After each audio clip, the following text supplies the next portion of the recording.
I still haven't come up with a name for the group yet, but I'm gonna still stick with Manifest Destiny till somebody inbox me, DM me, send me a message of a better name.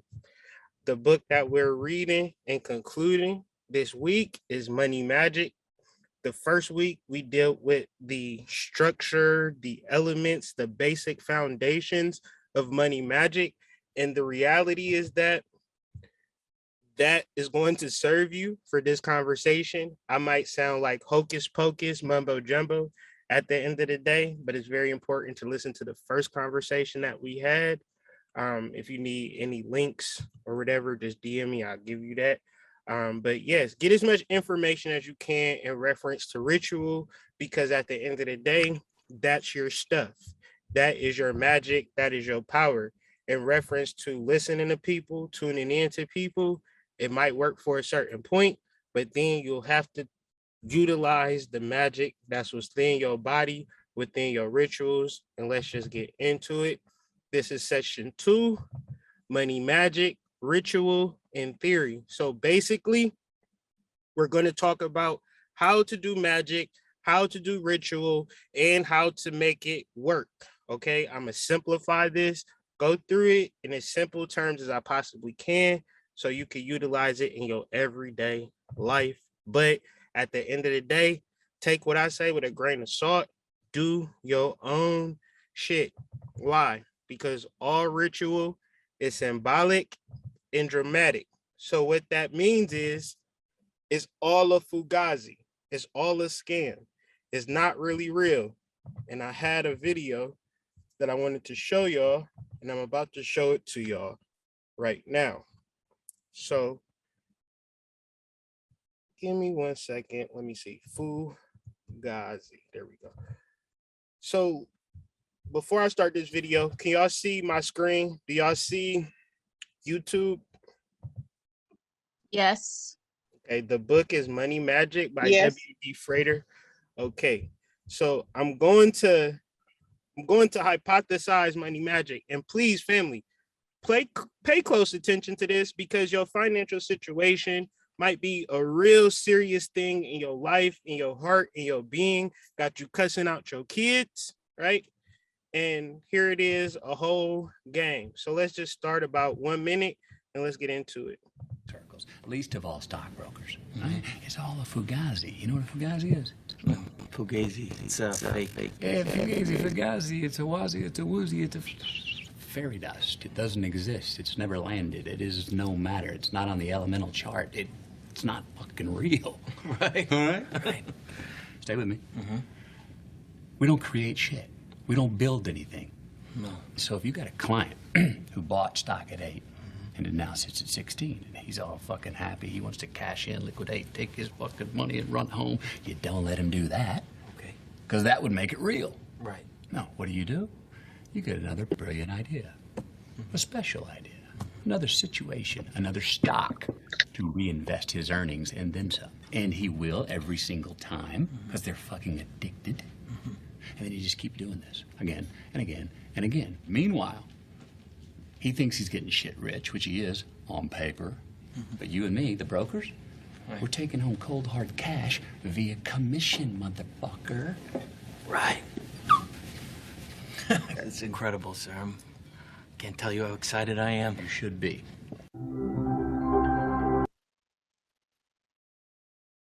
So the first method and the first methodology, the first theory, the first understanding that we have to understand is that all magic and ritual is symbolic and dramatic, meaning that you're acting. Now, if you're a horrible actor, you don't get respect for that, right? Meaning that life is a game, right? It's a game for you, it's a game for me, it's a game for everybody. But for some reason in your mind, you taking this shit all to heart, right? And understanding money magic is understanding Mercury, understanding issue, understanding the ritual, symbolic nature of life. So if you understand that it's all a game, then you must utilize your emotions and energy towards your workings. As of now, we using our energy towards how we feel. And the deeper reality is that we should use our strong imaginative energy. Because I tell this to people all the time. If you imagine a negative situation, you can imagine a positive situation. You could just basically choose in your mind.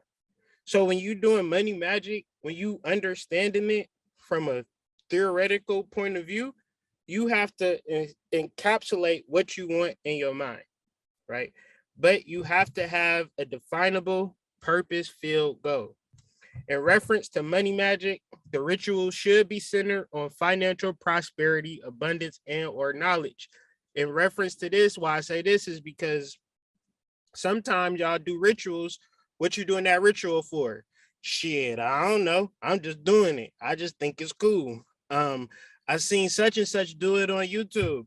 Or Bobby Hemmett has said, if you do a ritual, listen, you forget everything else. Why are you doing this? That's a powerful question that a lot of people don't even ask themselves in reference to magical working.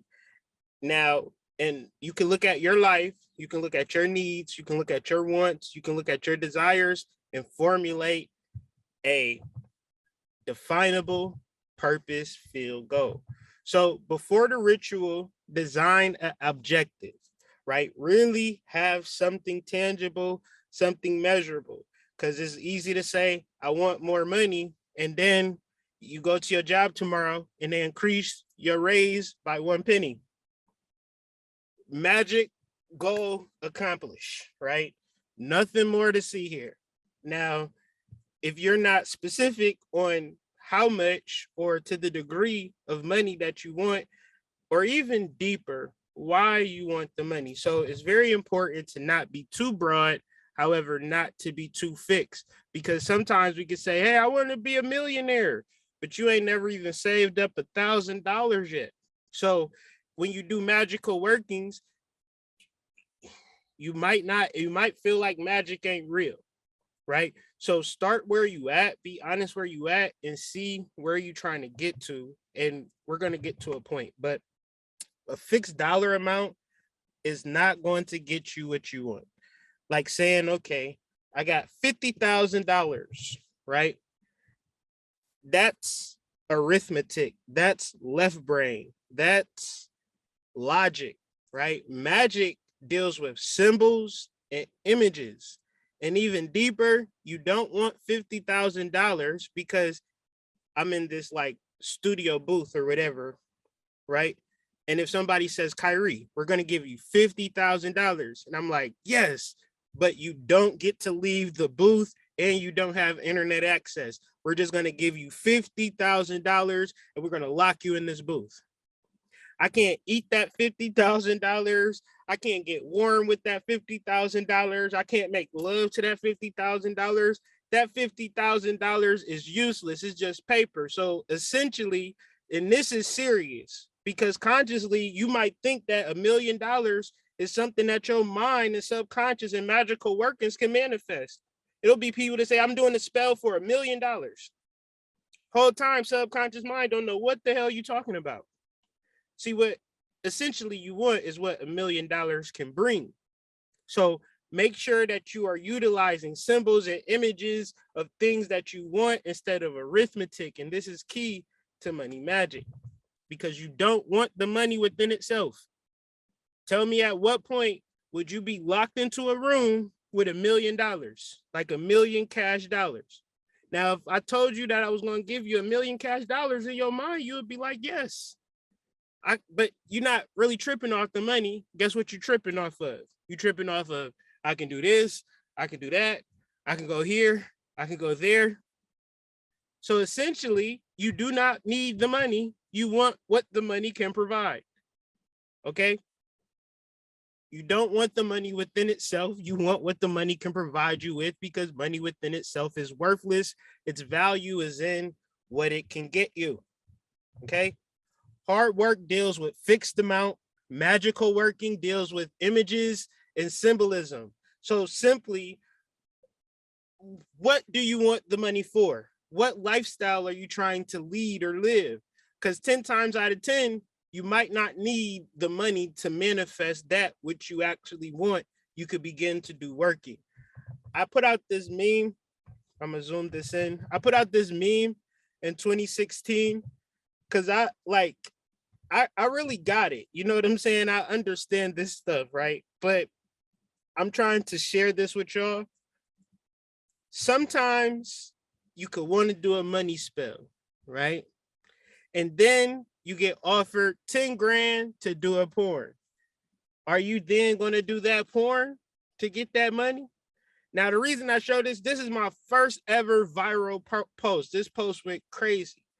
Thousands of reshares all over the internet. You might even seen this meme. I created it, especially if you're in the conscious community. I created this meme. However, it's a real live message in it because sometimes the things that you would never do would be the thing that you would do for money. And the reality is that people end up in jail, end up hurt, end up in negative situations for money. And my tone might not evade how normal this shit is. Like, people go to work for a set amount of money, right? In reality, they want money. Now let's think about that. If I was giving you food, right? You'll never get satisfied and full and then think, damn, I need more food. You'll never put on an outfit and think, damn, I need more clothes. Because you already got on the outfit. But it's something about money that y'all got jobs and would still be interested in a money spill in reference to you should be good because you're getting paid every week. Right? So obviously that's not enough. However, we fixated with this dollar amount. So you're going to get a job. You're going to say, how much are you going to pay me? Right? As opposed to how much free time do I have so I can work on my real hustle? How much time can I work for you? Right? Do what you need me to do. Now, how much time do I have for myself so I can work on my magic, so I can work on my education, so I can work on my money, these types of things. So the first thing that's going to happen, well, the first thing that happened for me is that you may get a job, but the job allows you to work on the shit that you need to work on for money, which is cool because they'll pay you every week so you can pay your bills and shit. So my thing is, if you're in a situation like that right now, you are in the area of money magic. You just might not know it or not. So form your magical result clearly. Understand what you want. I said all of that to say, know exactly what you want. Know the energy that you want. Do you want to have money coming in every day? Do you want to have a business that's doing well? All of these things, but if you don't know for sure, do you want to raise from your job, right? What do you want this money for? Because I tell you, 10 times out of 10, you going into this money magic and you're like, I just want money. I just need money. Just give me money. And the point of money magic, the point of the book, it is not the money, but the object. Then deeper than that, you examine the object. So say, for instance, you like, okay, Hood, I'm past that. Okay, not the money. I want a sexy boyfriend or whatever, a sexy boyfriend with money. Why do you want that? Why do you want the object for? Because 10 times out of 10, you'll be in a situation with MJ and they offering you a contract for porn. So be specific. Don't just say you want money, right? Especially if you ain't trying to do porn, because they is definitely out here. So let's still deal with money magic, ritual in theory, and let's deal with the structure. So once I've decided what I wanted, I've examined what I want, why I want it, I'm cool with why I want it, because this shouldn't go without elaborating on a little bit, but know exactly why you want what you want And that is the energy that is going to propel you through your working. If you don't know what you want, why you want it, then the slightest thing that happens that throws you off, you're not even going to be interested in this shit no more. So it's very easy to say, I want money. And then I did money rituals. I ain't getting no money. This shit ain't working. You started wrong. And there's a lot of people go into working starting wrong. And then at a lot of times it's like, you can't tell me nothing. I know what I'm doing. Okay. You know what you're doing, but you don't know nothing about banishing. What's banishing, Hood? I don't know about banishing. We'll get into that. And then the main part, the invocation of Big Dog Mercury, understanding what Mercury is, and understanding Mercury, you will increase your money energy. But not only will you increase your money energy, you will increase the thing that you truly want. And the deeper thing about money magic is that you have access to that actual quotient at any point. Because there'll never be a particular point where you're manifesting at a high level and the energy didn't come specifically from you. Okay. So closing, banishing, and dismissal. So the structure is very simple. Banishing, main part. Closing, banishing, and dismissal. But banishing is the most important part. If you don't take anything from this conversation, this is what I want you to take from it. Why do you need to banish? Because in reference to energy, you do not know about the spiritual entities. You don't know about the demons. You don't know about the elementals. You don't know about the goddamn old ass, creepy ass uncles that just want to just, you ever have an uncle?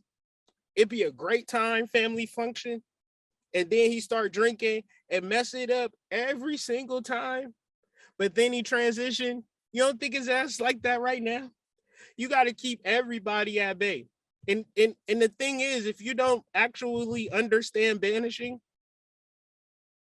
that's like, let me give you a good analogy.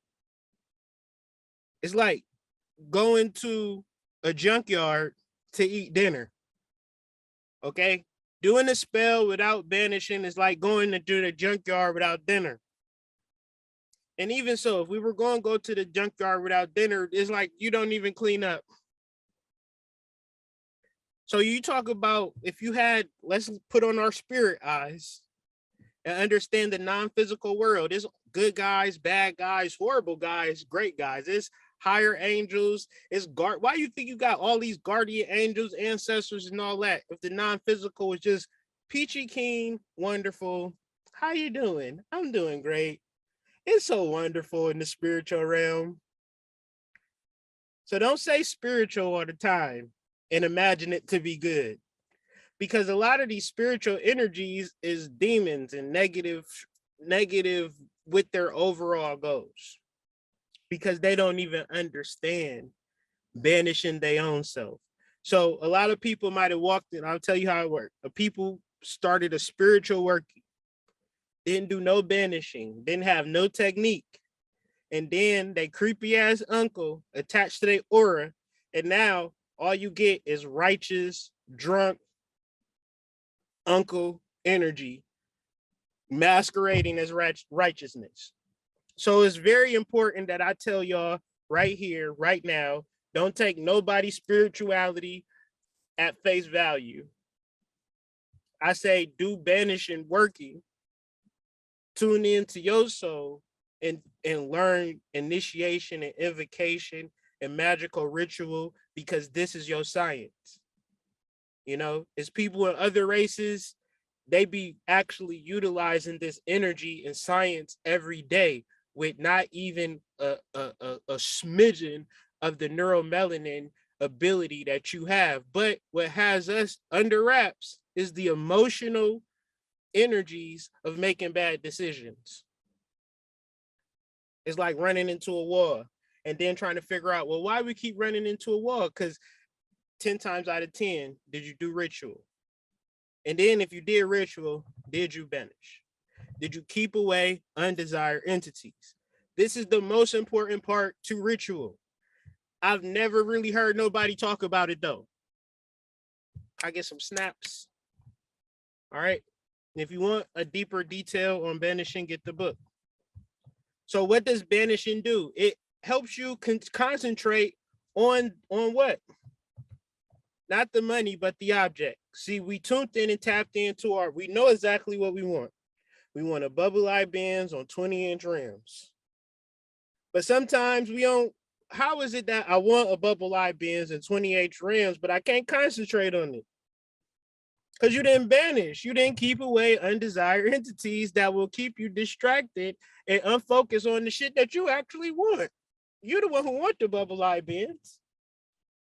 However, you can't focus on it. But did you banish? Did you clear out energy before you went to sleep?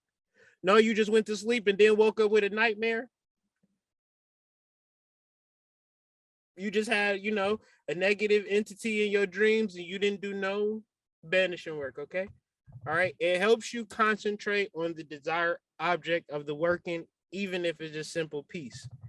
How do you banish? You create a circle with chalk, with a wand, with your hand, or your mind.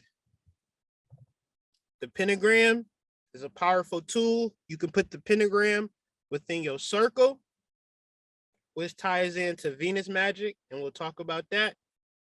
Or when you're doing the 4 corners, we talked about this in the last video, from east to south. So east, northwest, south, southwest, northeast. But at each stop, you do a pentagram and a circle.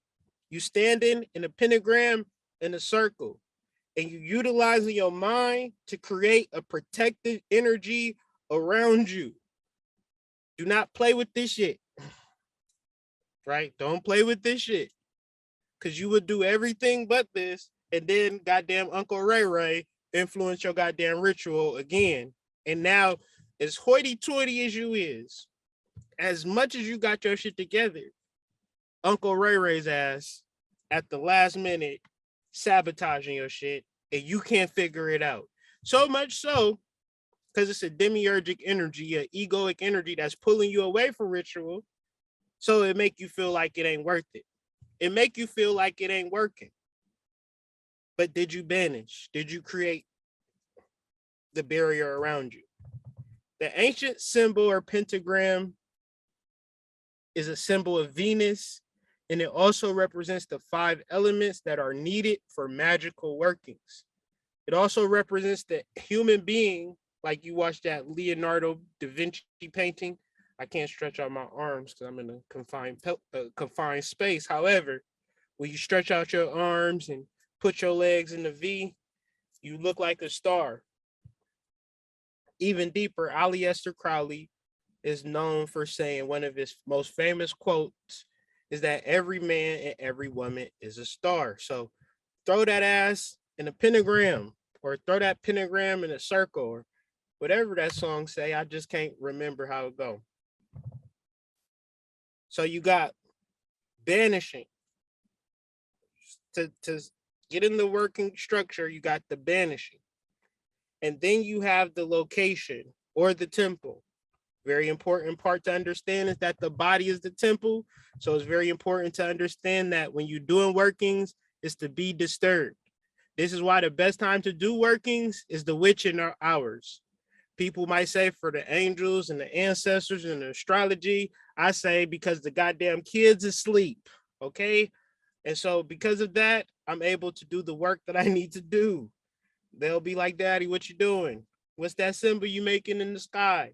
And in reference to being in a trance, in reference to utilizing your magical energy, you cannot be distracted. So you either going to have to set up an alarm or wait till the kids go to sleep. Have something in reference to you being undisturbed. Feel free to improvise if you don't have the space. If you don't have a specific area where you can do magic, then do it on top of your bed. If you're homeless, do it inside your cardboard box. Do it inside your car. Do not ever, ever, ever say in reference to doing magic, well, I can't do that. I'm going to repeat that once again. In your mind, If you ever hit a roadblock, kick that roadblock down. Make it make sense. If she's saying, all right, take a bath, and you like, well, I don't got a bathtub, I only got a shower. Well, then pour the rose oil and the rose petals in a cup and pour that shit over your head. You might can't take a spiritual bath, but you can symbolically take a spiritual bath because you honest with your spirits and telling them, I really want to take a spiritual bath, spirit, but I don't got no bath to take one in. So let me make it right. Don't ever say that you can't. Ever, because that's part of the ritual. If you say, well, I don't have the space to do the ritual, I don't have the energy. Hopefully anything that I'm saying, I'm not making y'all feel like y'all got to do anything outside of yourself. Hopefully everything that I'm saying, you can feel empowered to just simply be yourself, because that's all the fuck that you need, yourself, to do rituals. So stay connected during ritual time. This is why you need to be undisturbed, in a trance, zoned out, focused on what? We're not focused on money. We focused on the object. Okay. So it's very important to develop an altered trance state before a ritual. There's going to be hella techniques to do it. Let me just do the simplest one that I know of all time. I'm going to do 2 to get you in an altered trance state: drums and spiritual impulse dancing. So moving weird to the drum music, tapping into the silence, letting it take you to a place. Whenever you feel like you logical, remove that logic, do some wild shit, and dance to these drums for 10 to 17 minutes. Then do your banishing work, because you are really in an altered trance state. You're not the same person. You are spiritual, doing spiritual work. You're not mommy, you're not daddy, you're not uncle, you're not daughter, son. You are a spiritual being. And the trance state brings you into that state. Another thing to bring about a trance state that I know that works, start saying shit. The church people call it speaking in tongues. I just use my mouth and my teeth and my lips and my voice, and I just start making sounds. And I just keep doing it, and I keep doing it, and I keep doing it. You'll reach a point where you're like, damn, this shit is weird as a fuck. But that's where you push, and then you just in another realm. Because it's all about you, right? And it's all about some natural, primordial truth about yourself that you can't consciously fathom. So when you start talking and moving and drumming and being all weird and shit, you are actually in the realm of truth. Whether you know it or not, you've learned left brain shit. Doing this ritual stuff is bringing you into your true self. So even if, like I said, if you're homeless, you can do work outdoors. I do work in the crib. I used to do work in the crib when we first started off. Now I just do work outside. I really like doing work outside. Why? Because the body is a temple. And then how I treat myself, my diet, and the things that I do, how I eat, is more of my magical workings. So essentially, that's the banishing part. The main part of the ritual is Mercury. So I got a little line from Mercury to the main part. So you're invoking Mercury. In chakra astrology, we symbolize Mercury as being the crown chakra. So when we understand the crown chakra, we're not talking about hard work, nor are we talking about a fixed sum of money. Because it's not about the sum of money, it's about what we can do with it. We're talking about money magic, but we're understanding the magic of money. So in order to understand Mercury, you have to understand the etymology of the word, which just means mercs, or marketplace, or merchant. And it is our ability to show up in the world and give our best energy. It might even be a point where we're tuning into our soul, coming up with an idea. And then once we get that idea, we bring it forward to the world. However, we have to be open-minded, because we don't know what we don't know. And that's a very important part to a ritual. At first, it's very natural to say, I don't have this, but I want this. I don't have this, but I need this. I don't know how I'm going to get it, So my thing is, if you at a point where you don't know and you confused about some shit, or you really need some shit because your back is up against the wall, it's time to do work. Otherwise, your spirit would have never put you in that position. So if you ever had your back against the wall, that means you chose it. In reference to the people who just got everything that they wanted, never had to learn this stuff, never had to do a ritual, never had to fully grasp how powerful they are, is because they just not powerful. God protect babies and fools. Okay. It's not about diving deep, but knowing just enough to get from point A to point B. This is Mercury energy. If you find yourself trying to say, okay, now I got to get deeper in this. I got to be the best magician ever. I got to get the right shit all the time. Well, you outside a ritual. The deepest shit about this is that you already know, you just don't know that you know. And so you just trying to tap into the part of you that knows. The part that rules over the part that knows is the ego. And so to move outside of the ego, you have to actually move outside of the ego by doing ritual. But it's not about being deep. It's about knowing just enough and knowing your magic. Another thing about Mercury, as I was doing this work, he was like, I know you be joking about this shit, Hood, but I'm dead ass serious. You got to keep your shoes clean. If you got dirty shoes and you walking outside, take your ass back in the house. Well, Hood, I don't got no other shoes. Do you got soap? Do you got a rag? Wash the motherfuckers off. Because your shoes being dirty say a lot about you in reference to, it don't say nothing about you at all. Meaning that you could open so many doors just by simply having your shoes clean. Another thing about doing ritual, working with Mercury, increasing your money, visualizing and working with the number 8. So if you spin around 2 times, make sure you spin around 8 times when you're doing Mercury rituals. If you got 8 cookies, you good. If you got 7, you need 1 more. 8 is the number of Mercury. 8 is the number of money magic. Because in reference to your money magic is infinity.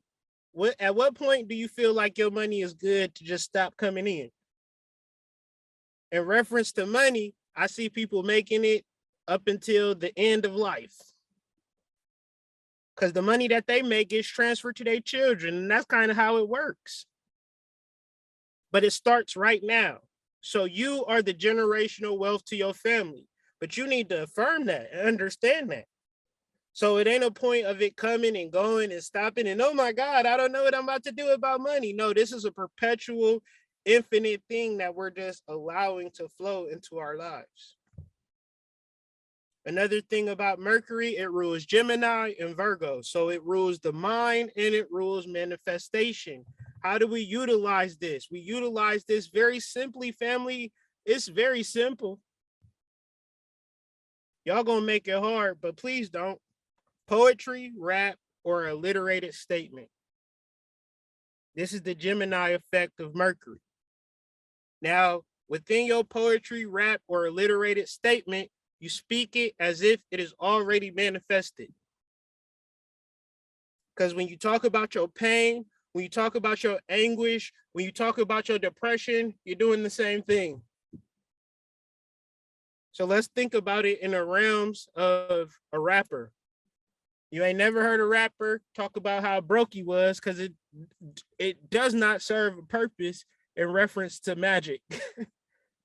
You might as well talk about having 2 Rolex watches and colorful socks and Gucci down to the socks and things of that nature.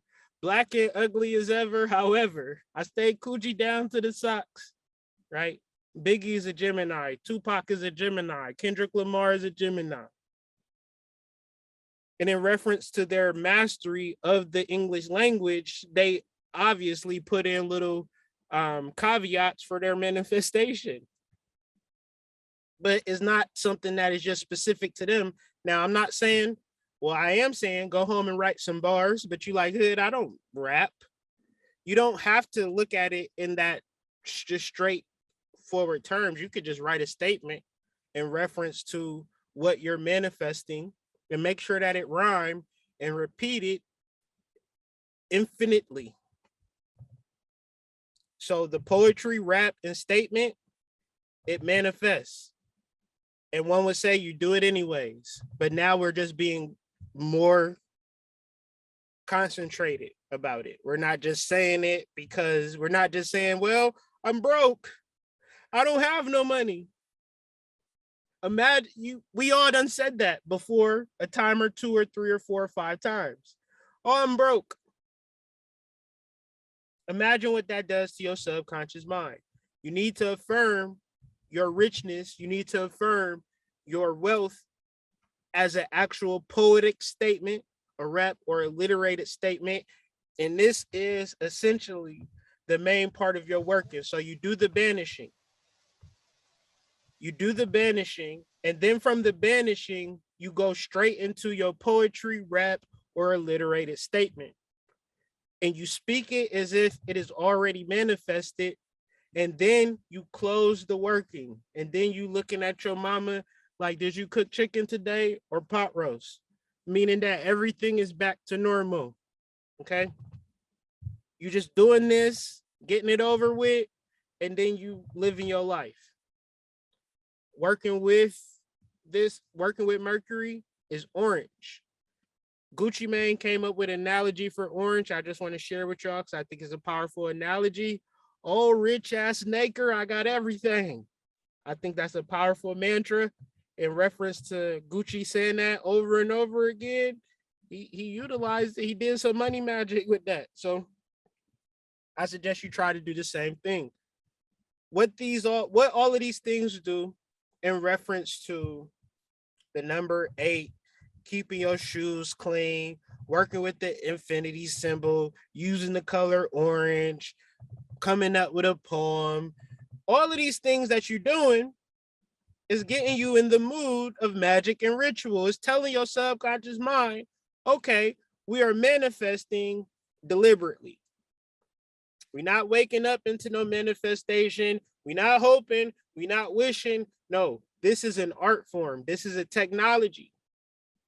They want you to feel. They want you to be emotional so you don't get into the technology and the function of magic. There's no reason that magic worked for everybody else, but it don't work for you. However, it has to work for you, but you have to do the work yourself.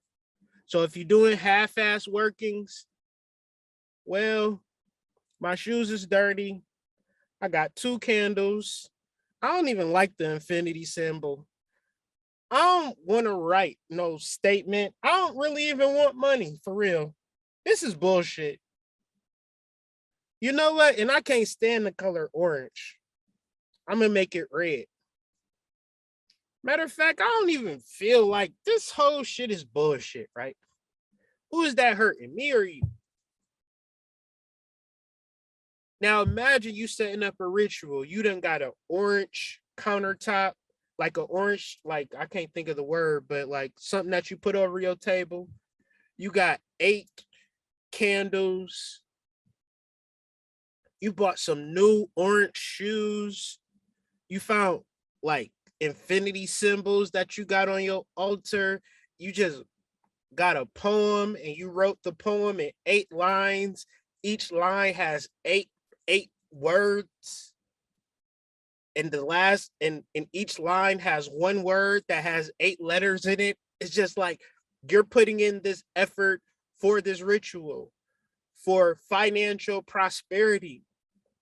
And then you wait for your kids to go to sleep. It's 2:00 in the morning and you set up your ritual, your altar. You do the banishing work. You say your sentence, your alliterated statement, and you say your ashes. It is done. And you just take everything down from that working and act like you never did that shit. That's how you do a ritual. Very loosely, very simply. Okay. But Mercury is also issue. And I just, I gotta connect these dots for y'all. in case y'all think like it's not syncretized, meaning that Ishu and Mercury is two different energies. No, they're the same energy. We just might not understand them in that way. So Elegua, sometimes represented as a child and sometimes as an old man, represents the beginning and end of life and the beginning and closing of paths in life, sometimes known as the trickster. Elegua is always mentioned first in any ceremony because without his permission, the doors to communication with the other Orishas stay closed. So what that is saying is that your wealth has to actually be opened up by your crown chakra, because your crown chakra is the actual realization and understanding that you are magical. Now, you can go to a Babalao, you can pay all your money, you can get washed over, you can do all of these things, and it might be exactly what you need. However, if you don't understand that Ishu, Oshun, Olodumare, Babaluaye are all energies within yourself, you're going to be confused about this magical and spiritual shit. All of this shit is within you, period, point blank. Ain't nothing more to say about it. So finishing up, it's more to this. You can read, it's more chapters. He get into sigil magic. He get into Mars and Venus magic. All of these things are applicable to the conversation, but the real shit is when you get into chapter 6, when you start talking about Saturn, which in this context is complexes, inhibitions, fears, and other conflicts that prevent you from moving forward. I'm about to share y'all 2 mind-blowing exercises to increase your wealth. And if you're willing to do these exercises, you will watch your wealth increase exponentially. And all I'm gonna say is that I probably spelled exercise right and I probably spelled exercise wrong, but only you will hold that energy of me being wrong. I know that I can't spell. You are spending negative time and negative energy judging me. So exercise 1.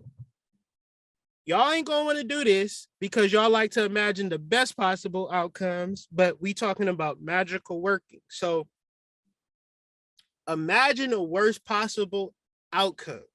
If you scared of airplanes, get on an airplane right now in your mind and stay on that airplane. Let it fall down out the sky. If you're afraid of boats, get your ass on the boat in your mind and let it sink like the Titanic. Feel what it's like to experience your worst fear of all time. Input equals output, family. So if you're not willing to do the exercise completely, then you're not able to exercise the elasticity of your mind. Okay. When you're done imagining the worst possible thing, give out the greatest laugh that you ever could. Why? Because laughter and fear is the same energy. Why can you give so much fear energy to something, but you can't give laughter energy to nothing? But you can manipulate these things in your mind. So learn to laugh at the worst possible outcome, rather. And if this is a difficult thing for you, if this is a hard thing for you to process, then simply, understand that it's input versus output. And we giving you the tools, even though we ain't spelling exercise right, because I didn't have spell check, I didn't have autocorrect, I just had spell check. I didn't have none of that. I just had to use my mind to spell some stuff, and I can see now I didn't do a good job. However, I can laugh about that. I can laugh about anything. I mean, you got to look at all of the shit that you embarrassed about yourself, because that's a real energy frequency that you hold that is actually blocking you. Why? Because Saturn is complexes, inhibitions, and fear, and other inner conflicts that prevent you from moving forward because you holding on to some shit that you don't necessarily have to. Exercise 2, and then I'm gonna finish with this. This is a powerful one. Make a list of your fears, inhibitions, and all of the things that you will never ever want to do. Then figure out a way you or anybody could make money from it, right? You don't want to die, but it's people who make money hands over fist working at the damn MERCURY. They actually want your ass to die. Ain't that a weird way to look at life? When somebody die, you think, oh, great, I can make some money. So it's a very powerful, powerful thing. This book is extremely powerful. However, I'm not going to read the book for y'all. I'm not going to do the magic for y'all. It's very important to do that for yourself. And that's just my presentation. However, I'm going to stop talking and listen to everybody else talk and take notes. Whoever wants to speak, please unmute yourself. And the floor is yours in reference from Money Magic, Ritual, and Theory. Now you can make statements or you can just simply ask questions in reference to things that you may think that I know or whoever may know something in the room. So thank y'all, but please share.